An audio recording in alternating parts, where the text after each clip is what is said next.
Chào mừng các bạn đến với kênh Phước Về Thương. Phước tôi đang ở Nghinh Lương Đình trong một chiều mưa để quay lại clip cho các bạn xem.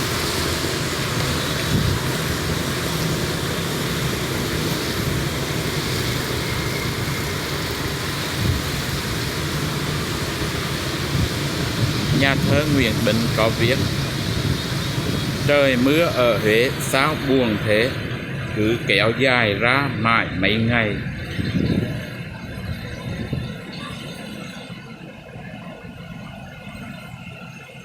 Chúng tôi hai đứa xa Hà Nội, lăn lóc có dư 10 mấy tỉnh, để rồi nằm mốc ở nơi đây.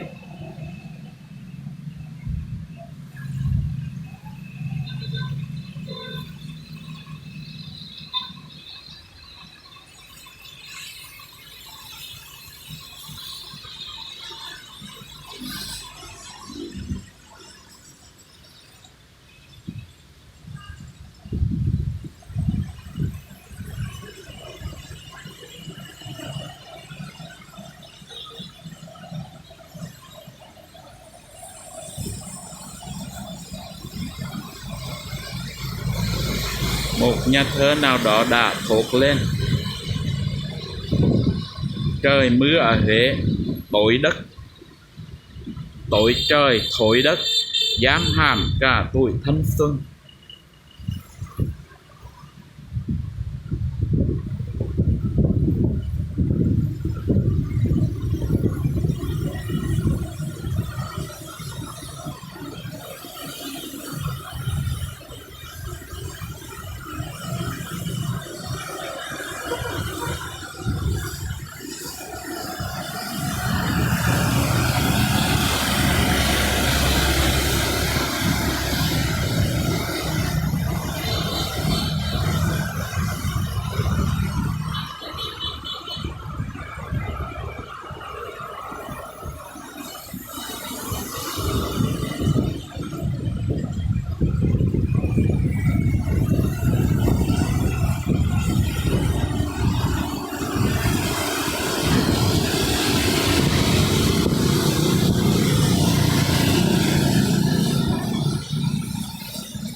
Có một người đang đi trong mưa.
máy này thì đúng là trời mưa nó kinh đô thế.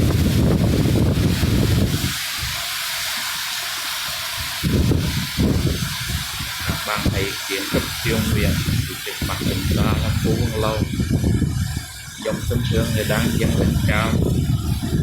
Từ đó chúng ta có thể thấy chiếc thuyền theo kiểu kiến trúc Chiều Nguyễn đầu bên cạnh.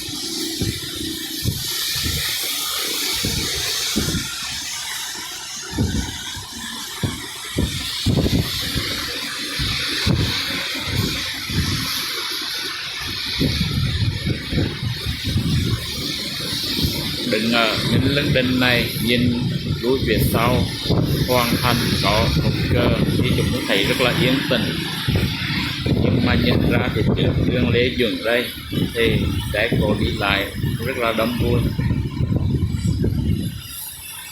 Thì thời xưa khi mà chưa có cái phương tiện giao thông đi lại như bây giờ thì có là buồn hơn.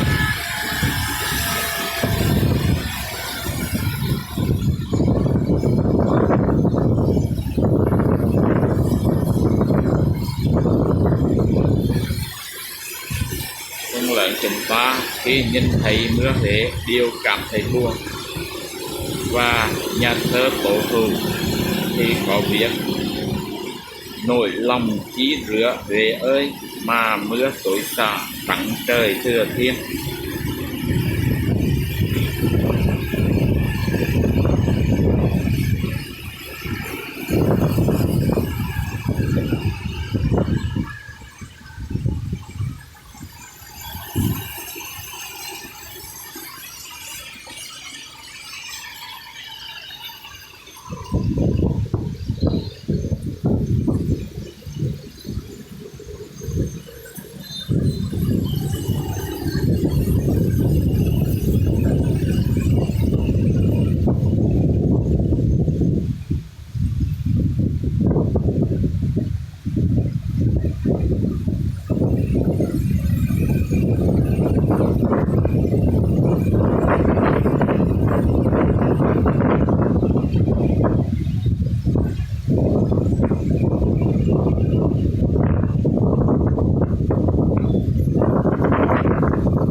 Đây là kỳ đài Huế.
vẻ như mưa càng ngày càng to hơn, và theo đài khí tượng thủy văn thì đợt mưa lần này có thể kéo dài trong 10 ngày tới.